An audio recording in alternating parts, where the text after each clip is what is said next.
All right, a real quick story, and then I'm going to get into what I'm going to get into. Uh, in the picture there, that's a vice grip that you can mount to the bench. Very useful tool. Okay, I probably bought it in the junk tool bin. You know, my father used to say, "Oh, vice grips, they're not real tool. They're for crappy workers use them." So I used to go out bicycle riding, and people actually will fasten stuff to their car using vice grips, and then they vibrate off, and they run at the traffic light on the side of the road. Uh, I'd pick them up, put them in my tool bag, and then I'd get home, and my father would be like mowing the lawn, or he was doing some work on the side of the house, and some of his tools were there, and I'd add a couple vice grips to it, and I'd keep quiet. I wouldn't say nothing, and it was funny. He would say to me, "Are these yours?" No, I don't use those. Those are for crappy workers. And he couldn't figure out that I was out bike riding, and I'd find him and I'd put him where his tools on the side of the house, like on a Saturday. So anyway, he retires from work. He brings home like 3 sets of vice grips. He was using them. Yeah. So anyway, uh, I started. I start having things flash back to me, and I start going off on these rants. And my parents I would be doing something, they would tell me it wasn't going to work. And then when it did work, they said they didn't say it wouldn't work. And they would gaslight, they would backpedal. And a few times I deleted the video because I'm like, where's that coming from? But a lot of times my parents would just lie to me. And they told me these stories that weren't true. And then I talked to one of my cousins, and I found out the real story. Actually, I found the newspaper clipping, an old newspaper clipping, and the story I was told is totally different than what was in the paper. And I think there's even more to it than that. But anyway, so I started thinking about this. Like my relationship with my parents I was very, very nice to them. I didn't give them any back talk. Always showed a lot of. Well, anyway, that was a mistake. You have to stand up to your parents at some point. They say with your mother, you got to break your apron strings. And I was nice to my mother right till she died. When my mother was dying, my sister would bop in for like 15 minutes. Usually take sugar or detergent, and then shoot back out. My mother would say, she just comes over here to get stuff. She don't even come in to see how I'm doing. I'm like, I don't want to go there. Don't want to go there. Here I am. I'm living home with you guys. I'm helping out. Well, anyway, so I would work with my father, and I'd say, you got those valves in backwards. No, I don't. Yeah, there's an arrow on it. Look, that doesn't matter. And that's what I dealt with when you would actually show him what he's doing wrong and tell him. He would double down, put it in backwards, and the valves wouldn't shut off. That's the perfect example of a lot of things he did. So I'm thinking, well, how does other people, when they remember their parents and they think back? And one of the guys one time on TV said, when you look back at your parents, you realize how smart they were. And I'm like, no, how come I'm not getting that? Anyway, and I was a poor student, but they were even worse. My father, I said, Dad, can you help me spell this word? Sound it out. That was all you were going to get out of him. My mother hated going up to school for anything I did because she got kicked out of school and they told her don't come back. And she was bipolar. My father was passive aggressive. So I'm dealing with these two adults, as we'll call them. And I start looking back. I'm like, boy, I'm being rough on them, right? So I get this idea. Remember I told you I go walking and I stop and I talk to people. And I hit them with certain questions like, what time do you go to bed at night? Do you watch television before bed? Do you read? And everybody has their system. And some people can just fall asleep. Some people can't stay asleep. There's a whole bunch of things when you get old. But I started asking people that, first I asked them, did they have college? I separate the people that went to college and people that didn't go to college. Now, the person that went to college, you'll say to them, When you look back on your mom and dad, do you feel like you were smarter than them? And they think about it, and they go, "Yeah, my dad did this kind of menial work, and he was happy that I went to college, and he gave him the money to go to college." Whole different dynamics than when I went to school. My parents said to me, "We just put your sister through school, through college, and it was next to nothing." Uh, And then they said to me, "We can't afford to send you to college." So I worked in Millway, and I worked 40 hours a week, even though I was in high school. And they caught me, and I just kept working 40 hours a week. I wasn't going to listen to the people in suits up in the high school telling me, I'm breaking the law. I needed the money to pay for the tech school. All right. So anyway, so I'm asking all these people, and they're telling me, yeah, my parents were proud of me going to school, college. And now you have to talk to the people that didn't go to college, and they're basically doing something similar to what their father did. And then they'll just say, "Oh, I did what my dad did, blah blah blah blah blah blah blah." And then maybe you meet them again at a later date, and you're talking to them, and all of a sudden I wanted to go to college. My parents thought it was stupid. I got accepted into a college, and they wouldn't pay for the college, and I had to, and I'm like, whoa. So the question is, when you look back on your parents, what do you think? Like I told you, I had to work with my father on projects around the house, and after a while, my mother would say in front of my father, she says, "Let Johnny do it. I don't want you touching it." Oh, the oven. Oh my God, the oven. Uh, he would move the oven out to get something that fell behind, and he had the oven up on blocks of wood. And then my mother would bake a cake, and it'd be all crooked. And she'd say something, so he'd go get the level and put it on the top of the stove. And this went on for years. My mother would bake the cake, and when she put the two layers together, she would rotate them so that it like putting, I don't want to say putting two wedges together, but in other words, you rotate the cake until it's level, all right, the two pieces, and then you put your icing on it. So finally, I'm older, and my mother says, "I can't take it anymore. I can't take it anymore." And she's yelling at my father. My father goes down there, so he brings the level up, and he puts it on top of the stove. And I'm sitting there going, "That's not how you level a stove." "Well, how would you do it?" I said, "You put the level on the bake racks, right? Yeah, bake racks. Well, why would you put them there?" I'm like, "Well, that's where the cake is baked." And then I went there and way off, way freaking off. There's the thing. And he's trying to fish the blocks of wood. So I go get the manual for the stove. There were spinners, there were legs on the bottom of the bottom of the stove. He was pissed. And I got a stick and I'm rotating them. And it didn't wobble. I got the stove perfectly level on the bake racks. And that was it. We didn't have that problem anymore. But see, I look further than the average person. So let's just say my father was the average person. Actually putting the box of wood under the legs in the back. I don't know about that. But in other words, that's what I remember. He would always do stuff half-ass. And he put paneling up going down the cellar stairs. And then he screwed the banister. I guess you call it a banister, right? No. Uh-oh. The handrail? Let's call it a handrail. He screwed that to the paneling. And the paneling you could see was coming off the wall. But I realized a lot of the stuff he would just do it to get it done.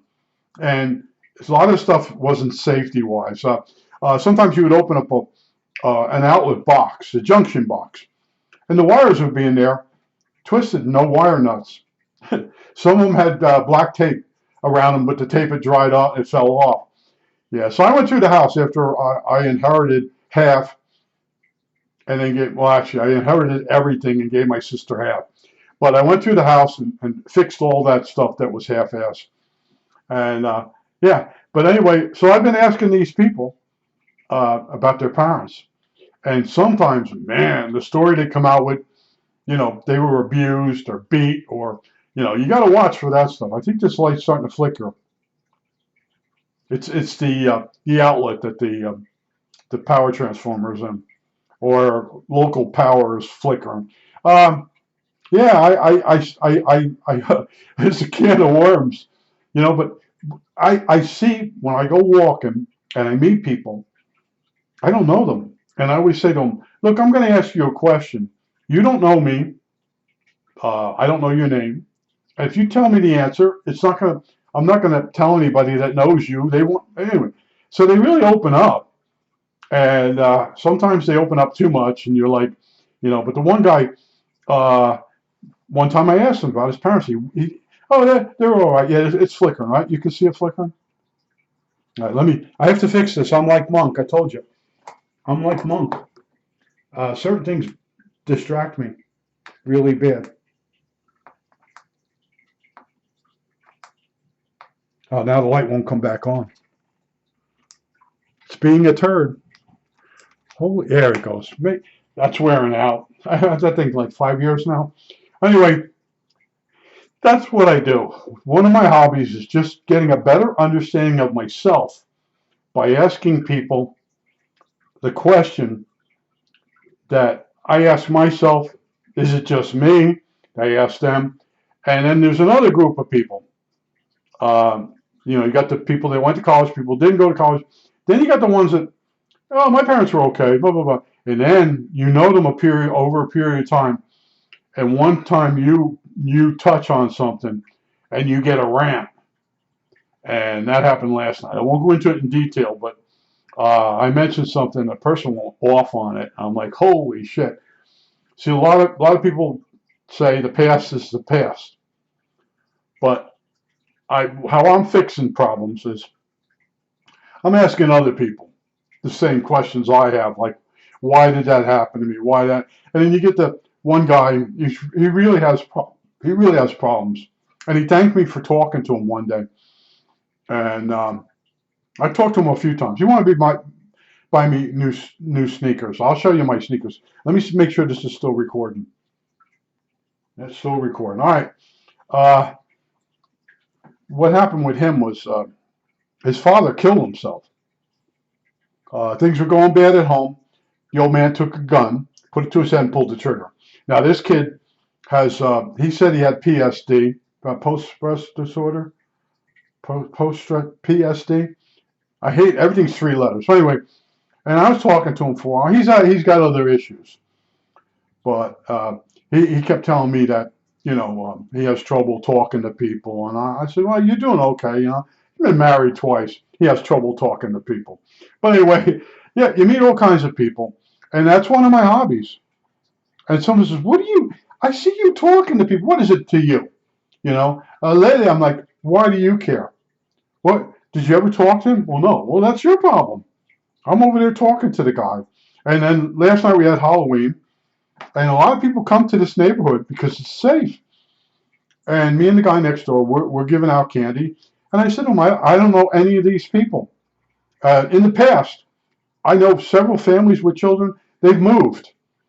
So he's like, well, I said, this neighborhood's turning over. I said, we had a period of time where everybody left to get a bigger house. Now, I think they're going to be sorry they did that because the way the economy's going. But in other words, and some of them know me because, I'm out walking all the time.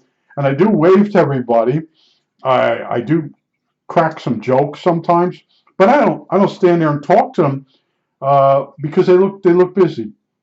And then they'll remember me. And then they start talking to me. I'm like, just point to where you live, or I met you. And they point to, I said, all right, yeah, like 2 years ago on that corner. Yeah. I said, I was talking, and he just has to mention what we were talking. I remember this conversation. I'm going, yeah, you worked here, you worked there, blah, blah, blah. Yeah, I still have a pretty good memory, but I do feel I'm sliding. I can't record certain words, and it's horrible. You know how sharp I knew how sharp I was, and now I feel myself sliding. But anyway, yeah, that's my hobby. And people are like, "What are you doing?" I said, "That's my hobby. I walk around, and if the person answers your questions and they're asking you questions, you stand there and talk." Well, I wouldn't do that because it's not your hobby. It's not your thing. What were they talking about? Why don't you go ask them? You know, why don't you go? What does he do? Why don't you go ask him? You know, that's the thing they pulled on me when I first moved here.